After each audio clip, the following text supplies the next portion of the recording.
প্রথম ম্যাচের 92 মিনিটে সাউথ আফ্রিকার জালে বল জড়িয়ে প্রথমবারের মতো বিশ্বকাপের শেষ 16তে পা রাখে স্বাগতিক কানাডা। আর দ্বিতীয় ম্যাচটার কথাও নিশ্চয়ই আপনার মনে আছে, ব্রাজিল জাপান সেই ম্যাচটারও 96 মিনিটে যখন দ্বিতীয়বারের মতো জাপানের জালে বল জড়ালো ব্রাজিল, তো আরো একবার শেষ 16তে পা রাখলো 5 বারের বিশ্ব চ্যাম্পিয়ন এই দলটা।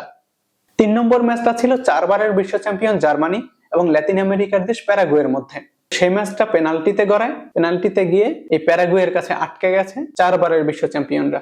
এই ম্যাচটাকে আপনি চাইলে অঘটন বলতেই পারেন, কিন্তু আপনি যখন জানবেন যে এই জার্মানি গ্রুপ পর্বে তাদের শেষ ম্যাচটা ল্যাতিন আমেরিকারই আরেকটা দেশ ইকুয়েডরের কাছে হেরে এসেছে, তখন জার্মানি প্যারাগুয়ের এই ম্যাচটাকে আপনি অঘটন বলবেন কিনা সেটা আপনার ব্যাপার। চতুর্থ ম্যাচটা ছিল মরক্কো এবং নেদারল্যান্ডসের মধ্যে। তো এই ম্যাচটা বেশ হাড্ডাহাড্ডি হবে, এটা আগের থেকে আভাস পাওয়া যাচ্ছিল, কারণ ফিফা র্যাঙ্কিং এর 6 এবং 7 নম্বর দলটা যখন মুখোমুখি হয় তখন কেউ কাউকে বিন্দুমাত্র ছাড় দিবে না, এটাই স্বাভাবিক। তো হয়েছেও তাই, ওই ম্যাচটাও গড়িয়েছে পেনাল্টি শুটআউটে। নানা নাটকীয়তার পর অবশেষে শেষ হাসিটা হেসেছে মরক্কো, তারা উঠে গেছে শেষ 16তে। 5 নম্বর ম্যাচটা ছিল আইভরি কোস্ট এবং নরওয়ের মধ্যে। তো সেই ম্যাচটাও 1-1 গোলের ড্রয়ের দিকেই যাচ্ছিল, কিন্তু 86 মিনিটে সামনে আসলেন আর্লিং হল্যান্ড, তো গোল করলেন এবং দলকে প্রথমবারের মতো নকআউট পর্বে জয় এনে দিলেন। তার দল পৌঁছে গেছে শেষ 16তে।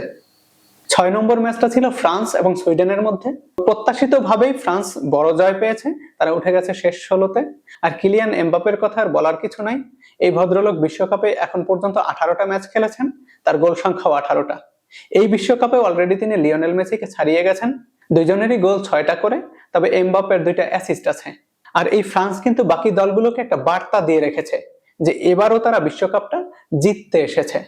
আর 7 নম্বর ম্যাচটা ছিল মেক্সিকো এবং ইকুয়েডরের মধ্যে। সেই ম্যাচের আগের ঝড়ের কথা নিশ্চয়ই আপনার মনে আছে।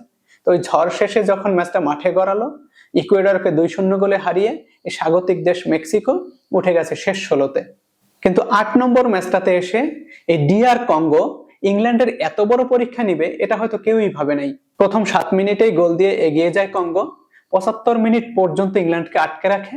অবশেষে 75 মিনিটে হ্যারি কেন গোলের দেখা পান এবং তার দল সমতায় ফেরে। আর 86 মিনিটে হ্যারি কেন দ্বিতীয় গোল করলে কোনো মতে পাস মার্ক পেয়ে শেষ 16তে উঠে গেছে ইংল্যান্ড।